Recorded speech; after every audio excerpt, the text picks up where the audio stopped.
Yo, what's up mga kaibigan? Nali na tayo magkwentuhan. So, opisyal nang nilabas ang 41-man pool ng Team USA kung saan ito ay kinabibilangan nila Bam Adebayo, Jarrett Allen, Paolo Banchero, Desmond Bane, Scottie Barnes, Devin Booker, Mikal Bridges, Jaylen Brown, Jalen Bronson, Jimmy Butler, Alex Caruso, Stephen Curry, Anthony Davis, Kevin Durant, Anthony Edwards, Joel Embiid, De'Aaron Fox, Paul George, Aaron Gordon, Tyrese Haliburton, James Harden, Josh Hart, Tyler Hero, Drew Holiday, Chet Holmgren, Brandon Ingram, Kyrie Irving, Jaren Jackson Jr., LeBron James, Cam Johnson, Walker Kessler, Kawhi Leonard, Damian Lillard, Donovan Mitchell, Chris Paul, Bobby Portis, Austin Reeves, Duncan Robinson, Jason Tatum, Derrick White at Trae Young.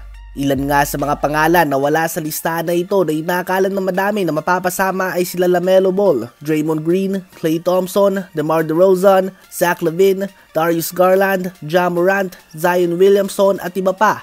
Inaasahan na shoe-in na dito ang katulad nila LeBron James, Stephen Curry, Kevin Durant, Joel Embiid, Kyrie Irving, Kawhi Leonard, Jason Tatum at Anthony Davis. Ito nga yung mga player na sigurado ng isasali sa lineup na ito. Nakadepende na lamang ito sa kanilang availability at kalusugan. Ganun pa man, kailangan nga ito pag-isipan ng mabuti ng Team USA dahil lumalakas na din ang ibang bansa ngayon. Hindi na pwede yung basta ka lang mag-a-assemble ng super team at sigurado nang mauuwi mo ang ginto. Hindi na nga ganito ngayon mga kaibigan. Kailangan ay may legit chemistry na nga ang Team USA. 2008 and 2012 Olympics nga ng napakalakas na lineup ng Team USA ang pinadala nila, ngunit sobrang nahirapan pa din sila kontra sa Spain sa gold medal games. Kung hindi nyo nga ito napanood, na kung mga kaibigan, panoorin nyo ito. One of the greatest basketball games of all time nga ito.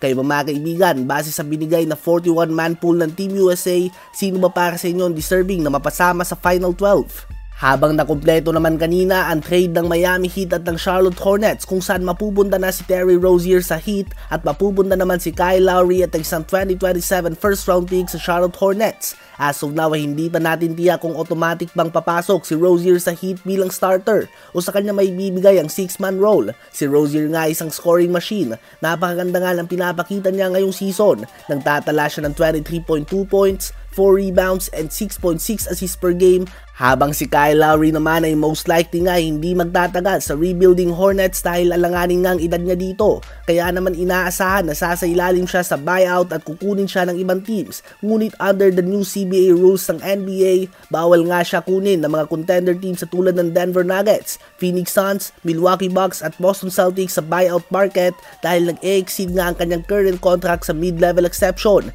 Ginawa nga itong bagong rules ng NBA upang maiwasan ang ginawa ng Nets noon na bumuo ng super team with LaMarcus Aldridge at Blake Griffin matapos sila itong makuha sa buyout market kahit na may value pa ito na more than a veteran's minimum. Saan nyo ba gustong malipat si Kyle Lowry?